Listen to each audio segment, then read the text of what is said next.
మామిడికాయ ఊరగాయ చేసుకోవాలంటే ముందుగా మనం మామిడికాయ ముక్కల్ని ఇలా కోసుకొని వాటిని 2 గంటల పాటు ఉప్పు వేసి ఊరనివ్వాలి.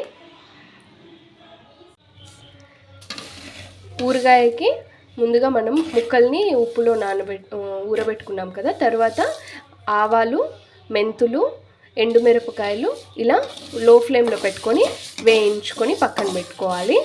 ఇవి చల్లారిన తర్వాత పొడి కొట్టుకోవాలి. చూడండి, 1/2 లీటర్ నూనె ఇలా వేడి చేసుకోవాలి.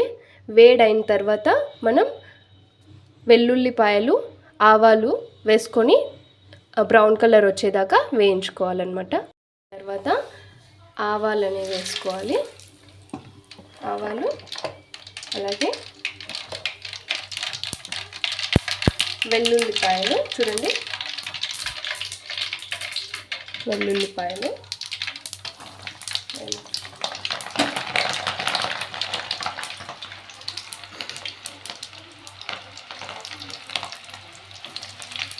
ఇది బాగా బ్రౌన్ కలర్ వచ్చేదాకా ఇలా కలుపుకోవాలి.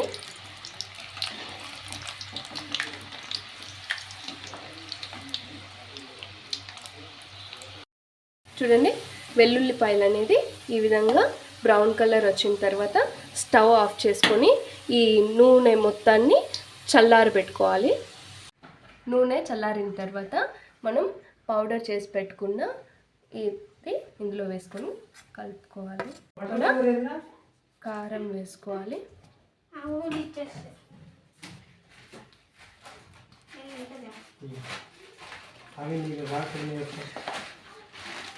అలాగే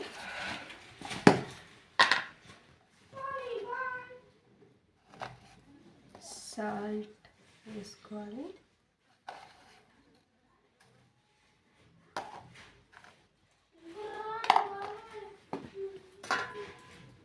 మొత్తం ఈ విధంగా నీట్గా కలుపుకొని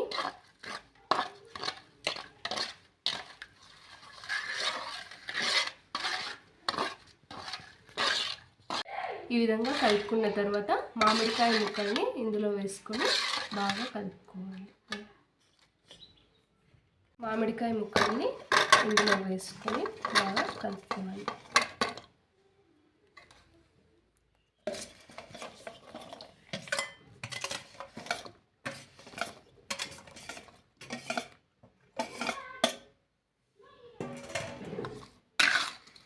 మామిడికాయ ముక్కలకి ఇది మొత్తం పట్టే విధంగా ఈ విధంగా కలుపుకోవాలి. అంతేనండి, మామిడికాయ ఊరగాయ అనేది రెడీ అయిపోయింది.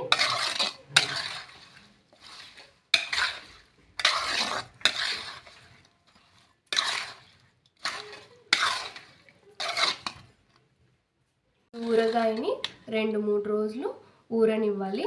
చెయ్యి అనేది తగలకూడదు. తడి అనేది తగలని చోట ఈ ఊరగాయ అనేది స్టోర్ చేసి పెట్టుకోవాలి. ఏదైనా గాజు బాటిల్ కానీ లేదంటే ఊరగాయ జాడీస్ అనేవి ఉంటాయి కదండి, అందులో కనుక ఈ ఊరగాయ పెట్టుకున్నట్టే చాలా రోజులు నిల్వ ఉంటుంది.